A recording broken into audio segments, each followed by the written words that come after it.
Well, hello, friends, and welcome back. If you're new here, I'm Cassidy Carson, and this is The Life of a Writer. This year, 2026, my goal is to film and post a video every day, and so far, we are up to January 4th, Sunday, the first Sunday of the year, and this is my fourth video. I've had a few rambling videos up to this point, but today I have something actually planned. I had a flash of inspiration this morning, you might say. So, with that in mind, I'm going to do a segment that I'm going to call Behind the Book. And today's first segment of Behind the Book, I'll be discussing my paranormal romance, Passion Restored. Now, the reason for this is that Passion Restored is set about this time of year. It takes place starting in mid to late January, so the characters are dealing with the post-holiday letdown. They're getting back into their normal routines. The winter can be dark and cold here in the Northern Hemisphere, and there can be some seasonal affective disorder or just general malaise, I guess you might say, because it's so cold and dark outside. So with that happening, the book takes place in Virginia City, Nevada, which is actually just up the hill to the northeast of where I live in Carson City. And at this time last year, actually I believe it was January 8th of last year, my husband JT Hume and I did an overnight research trip to Virginia City, specifically for this book, because we spent a night at the historic Silver Queen Hotel that was built in 1876 after the Great Fire. And Passion Restored, the backstory where the paranormal element comes in, does relate back to that Great Fire of 1875. So the book includes snippets of what happened back in that time. It includes a few historical newspaper articles that I pulled from the Library of Congress Chronicling America site, where various historical repositories digitize their newspapers and provide them to the Library of Congress for upload to the site. So I pulled actual newspaper articles and advertisements from 1875 for the most part. There may have been one or two that were not in that year. They don't always relate directly to the story, but it gives a little bit more background on what was happening in the Virginia City area in 1875. Now, the modern story deals with the two main characters, Angela Moran and Nicholas Sampson. Angela is a lifelong Virginia City resident. She is of Irish descent, based on her name, Angela Moran, though she is not Irish. She's culturally Irish because she was raised by an Irish mother, Bridget or Bridie Moran, but she is not herself from Ireland. Whereas in the backstory, the female in that backstory is from Ireland and has come to the Comstock, as so many Irish did in the 1870s during the Comstock boom. So the Irish were a large part of the population in Virginia City and on the Comstock in that time period. So cultural Irish heritage is included in the book, partially because I myself am of Irish descent. My mother was born and raised in Dublin, and I was raised with a very strong awareness of my Irish background. I did not know until I was an adult and began working as an archivist that I was actually also Portuguese. And I don't know as much about that side of my heritage, but the Irish part is very much it's deeply ingrained in me.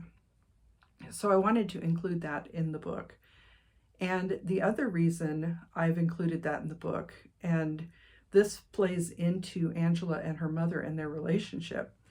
My own mother passed away in 2012, so it's been 13 years now. And I married young and left home and did not see a lot of my parents on a regular basis. We interacted by phone for the most part. When we moved back to this area, I did see them on occasion, but they were not a very big part of my life. And I never really had a very strong relationship with my mother. I think that was something that she was used to because she had come to this country from Ireland, and she only saw her mother every few years, honestly. Her mother actually passed away in the 1970s at a young age. I believe she was about 62 or 64, close to my current age. And so my mother did not have her mother around. And I did not spend a lot of time with my mother. So in writing Angela and Bridie, I was exploring an adult mother-daughter relationship. Now, Angela and Bridie live together in a home in the Virginia City Highlands, which is just to the north of Virginia City proper. It's not the historic part of Virginia City, but it's a housing development to the north. They have a specially outfitted home there because Bridie is in a wheelchair. And that also factors into the story because when Angela lost her father at a young age, she returned to Virginia City, gave up college, and stayed to take care of her mother. So any relationships that she had had, and I should say that Angela is in her 50s, her early to mid 50s, whereas Bridie is about 80-ish. And obviously Bridie and Angela's father were married, but Angela herself has never been married. She did have relationships as a young woman, and she has had a few passing relationships, but nothing really intense over the years. And she has not been disappointed by this. She is not excited about her life, and especially, as I mentioned, at this time of the year, just after the holidays when all that excitement is over, she's feeling a little bit, back to the routine, maybe a little bit disappointed to be back to the humdrum day-to-day life. And aside from her and her mother, she doesn't really have any blood family in the area. She does have a group of friends, though. These friends there is a married couple that she went to high school with. They have a daughter, and she is the daughter's godmother. There is another youngish woman who's a little bit older than the goddaughter, who is a local teacher. And then the father of the young woman. So this group, except for the father of the young woman, are actually a paranormal investigation team and they're called Beyond Investigations. That also plays into the story. So that's a little bit of background on the Angela Moran side of this story. Now, Nicholas Sampson is not a Virginia City native. He actually comes from the Bay Area of California. He's from a very wealthy family. He has spent his life basically doing what the family has asked him to do. The well-to-do part of the family is based upon a company. They have a very successful company, and he is expected to fill the shoes of his father at some point. And his father and mother still live in the Bay Area, as well as his brother. Now, Nicholas, also known as Nico, is divorced. And part of the reason for his divorce is that things happened with his wife. It wasn't necessarily a problem with their relationship. It was more external pressures on the relationship. It wasn't between them specifically. So they're still friendly with each other, but for various reasons, family pressures, social media attention, things like that, the relationship broke up. And he has decided that he needs some space from his family. So he has come to Virginia City. He actually came to Nevada to visit friends of the family who live in Reno. And the son of these friends took him to Virginia City, and he fell in love with a piece of property that had a rundown old house.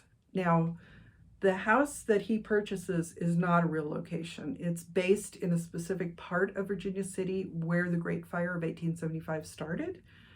There are houses on that street, but I did not pick a particular house. I actually envisioned a house that he is renovating into a bed and breakfast. Now, anybody who is familiar with Virginia City knows that there are a few bed and breakfasts, there are a few small motels, there is one more of a chain type of hotel, but for the most part, having what Nico envisions to be an upscale bed and breakfast in the Virginia City area seems ridiculous, especially to the locals who think they have enough lodgings already. And there is some contention between him and the locals as he starts this process. What does not help matters is that he makes a deal with a production company. So there is a channel called the Restoration Network that I based on HGTV, Home and Garden Television, which I have watched a lot of over the years. I have been very familiar with renovation shows. And one of the things that JT and I joke about is the uh-oh moment that usually happens during an episode where things are going along well, they're doing their work, and then all of a sudden something comes up. So with the renovation of Nico's property, the Restoration Network is similar to HGTV, but it's also kind of a network that's more like This Old House. So they deal with a lot of historic properties. And the show that is filming his renovation is called Histo Redo. So historic redo. And Histo Redo, the host of the show, her name is Scarlett Grant, and she's a little bit of a point of contention because she's very up and coming, very focused on her career. She wants to advance. She's looking at this job as a stepping stone to doing bigger and better things. So she wants everything to be just right. And that becomes a problem between her and Nico at some points. What really starts throwing things off is that the 30-minute, if it's an hour-long episode, the 30-minute uh-oh moment in the episodes start happening organically. There are some accidents that have been happening on Nico's project, and they are getting worse. Each accident is more serious than the last one. And the idea that maybe Nico is sabotaging himself, some people may have that idea in order to get ratings or maybe for insurance purposes or something, because he's sunk a lot of money into this project, and it's his own money. It's not money that his family has given him because he's trying to break away from his family influence.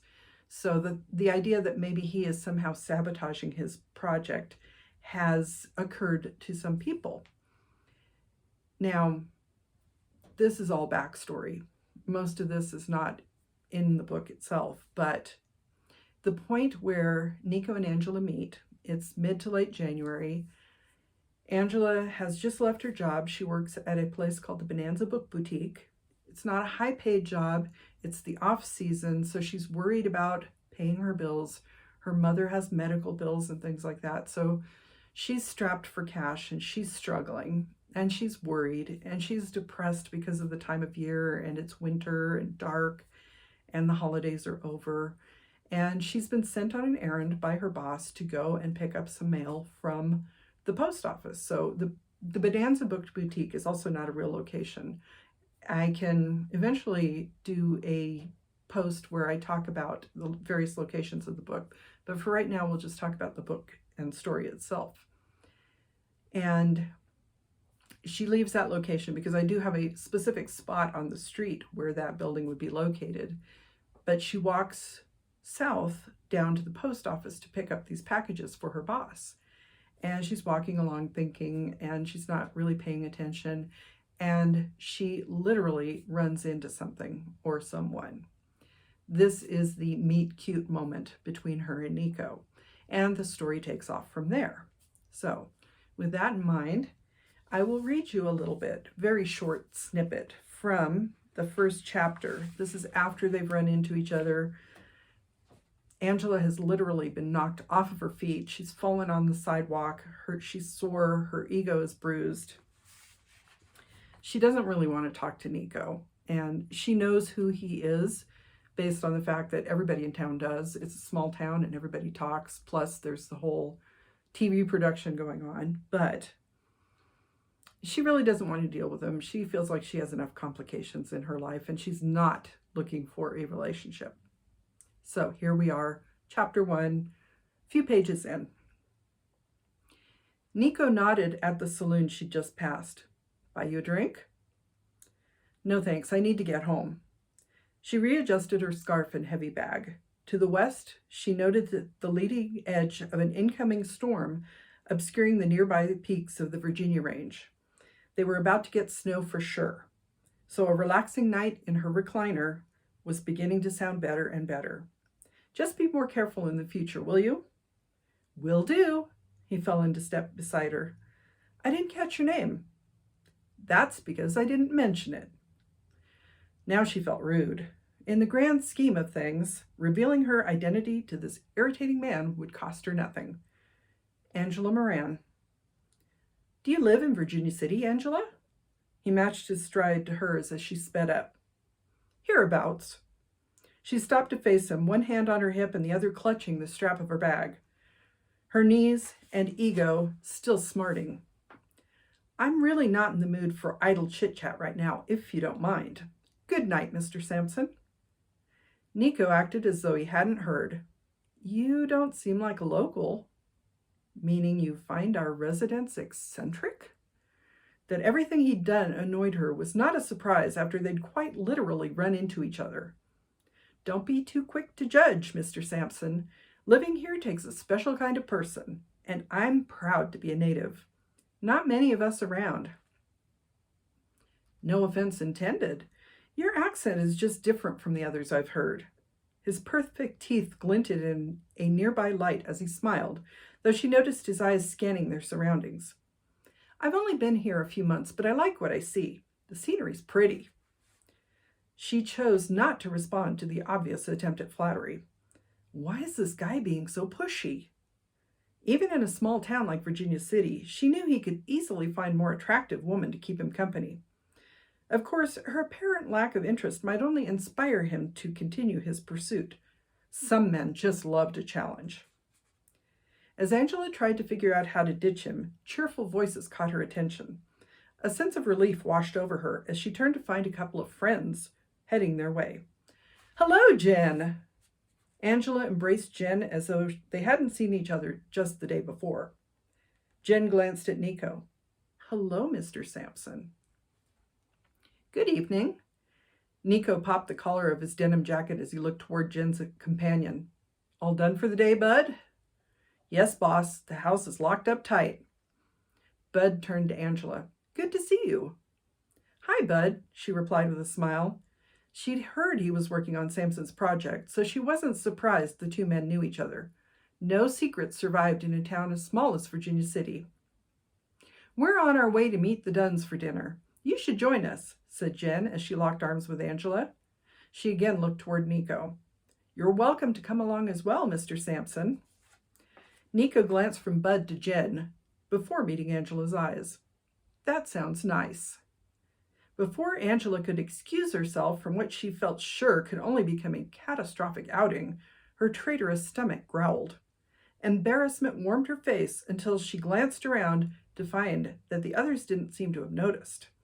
She felt a pang of guilt for leaving her mother alone even longer as she gave in to the temptation to relax a little. A hot dinner would be awesome. The dark windows lining the street seemed to be watching over the group as they walked on together. The sidewalks rolled up early at this time of year, so the town felt especially cold and lonely, the few holiday lights still adorning some shops a sad reminder of December's Christmas on the Comstock merriment. Not many tourists visited during the harshest months of winter, since the heaviest snowstorms often hit during January and February. After passing another saloon, a few empty storefronts, and a rundown hotel, the party reached their destination. Nico cast a dubious glance over the dilapidated facade where incandescent bulbs outlined a marquee identifying the location as the Comstock Casino. I didn't realize this place even had a restaurant. They make the best Chinese food around, boss, Bud said. Trust me. Angela noticed that the bright lights in the antique fixtures brought the peeling paint and water stains into sharp relief. The restaurant's exterior didn't create the best first impression, but appearances weren't everything. Bud wasn't kidding about the food. Of course, Nico opened the door and motioned the others inside. Lead on, ladies. Angela could just make out the crinkles at the corners of his deep chestnut eyes and caught a whiff of expensive cologne as she brushed past him. His thick auburn hair, though cut short, curled just behind his ears. The color of the jeans that hugged his slim hips matched his thick denim and sheepskin jacket. He exuded an aura of power and self-confidence that she found both off-putting and appealing at the same time. Despite her independent nature, part of her yearned to be taken care of for a change, though she hated to admit it. So, that sets up Virginia City. The fact that it's the cold winter months with not a lot of tourist traffic, and it brings together a lot of the group that will be not only a part of this book, but the entire series, because each book in the Restless Spirits series will deal with a different main couple, but the background characters will remain the same. There are some characters that are mentioned in this book that we will not meet until later books, especially the stars of the show Restless Spirits. And that will be a story for another day because I have a very interesting reason why I chose to create this TV show. But I thought it would be nice to talk a little bit about Passion Restored, especially since the book does take place at this time of year, right after the holidays. I am very proud of how the book turned out. And as I mentioned, I did include things like newspaper articles where there is a QR code, so you can go to the page of Chronicling America and see the entire page and issue that the snippet is from, so you get a little bit more context. Plus, the other thing I did was social media is a large part of this story, and I've put little social media posts in the story as well. They contrast, this would have been the social media of the time. There may have been gossip in the local newspaper that people now post on social media platforms. So part of the reason that the title Passion Restored has the hashtag is that social media is a large part of the story. Now, book one has social media platforms that are more like maybe Twitter and Blue Sky, whereas the second book in the series will have a video streaming platform. And that will be a large part of the story for book two. Now, book two's title is already chosen. I do have a hashtag for that as well, but I'm not going to release that until the book is about ready to come out, which I'm thinking at this point will be mid-April. I am finishing up on a draft of it, then it will go to beta and into editing. So I'm hoping to make a mid-April deadline to get that book released. And then book three, which is already complete and was initially going to be either a standalone or the first book in the series. Book three is written, just needs revision to fit better into the series itself. And I'm looking at releasing that potentially on my birthday this year in late June. So that is what's going on with my Restless Spirits series. I hope you enjoyed this little discussion of the behind the book on Passion Restored. If you did like this and you have any questions, please feel free to put them in the comments. I will say that Passion Restored is available all over the place. It's Amazon, Barnes & Noble, Kobo, Google, Apple, both in the US and abroad. Also, it's available through our bookstore, carsonhume.square.site, where you can get an autographed copy. I only have a few left in the house. As you can see, this is not a sale copy. This is an Amazon proof. But I do have actual copies. And if you'd like a nice autographed copy, please check that out. Also, the book is available in both ebook and paperback. As I mentioned, the QR codes in the paperback will take you to Chronicling America. With the ebook version, I actually put URLs in there. So as you're reading along, you can click on the URL and have the same experience. It is something of an interactive book. At this point in time, that is the only book that will have this interactive aspect. I just felt it would be interesting for this storyline in particular to be able to do that. So moving forward, the other books will not have that same feature, but they will deal with social media and just media in general and its effect on people and their relationships. So there's a lot going on in the Restless Spirits series. If you want to check out a paranormal romance with a lot of older characters, but a multi-generational friends group, I hope you'll look into it. And as I said, books 2 and 3 should be out this year. I'm looking at releasing 4, 5, and 6 in 2027. They are already planned out. I have not started writing them yet, but they will continue the story with characters that have been included in the first 3 books and just basically expand on the universe. So thank you for hanging out with me today. I hope you're having a good week so far and a good year.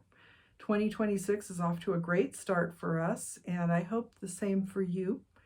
If you are interested in following along on this series, I hope you will subscribe and like and all of that good stuff. I will admit right now I have 20 followers here on YouTube.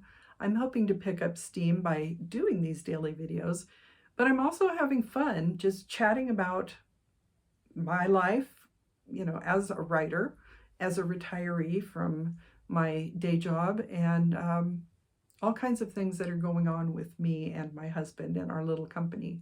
So I hope you'll check us out. You can go to carsonhume.com. You can find our podcast, the CC and JT Amateur Hour there. If you go to Two More Books, that's TWOMOORE books.com. You can find our second podcast, the Nevada Author Network, on there. That is a collaboration with the Sierra Arts Foundation, where we highlight authors who are members of the Sierra Arts literary community, local Northern Nevada writers, so you can learn more about the literary landscape of Northern Nevada. And I hope you'll check that out. We will be organizing those podcasts better very soon. We're trying to get things cleaned up and ready to go for the 2026 season while we're in this lull between all of our events and everything. We do have events planned coming up in 2026. So if you follow along here, I will mention when we have something planned and when it's firmly in place, in case you are in the area and you would like to hang out with us, or maybe just stop by to say hi. And as I mentioned, you can check out our bookstore at carsonhume.square.site and find autographed copies of not only my books, but JT's. He has quite a few more than I do. He has his Successful Sheriff in Nevada series. He'll be releasing book 4 of that this year. He has his Serving Salvation sci-fi series. The complete series is currently available. He's working on the prequels right now and is hoping to have those out in the next couple of months. Plus, there is also the Emma Parks series. He's got the Tucci Chronicles, Duties Faithfully Executed, and Zoe, which was called his most literary work. So you can find all of that information on our website. In the meantime, I'd like to thank you once again for hanging out with me. I hope you have a wonderful day. Again, this is Cassidy Carson and The Life of a Writer. Take care.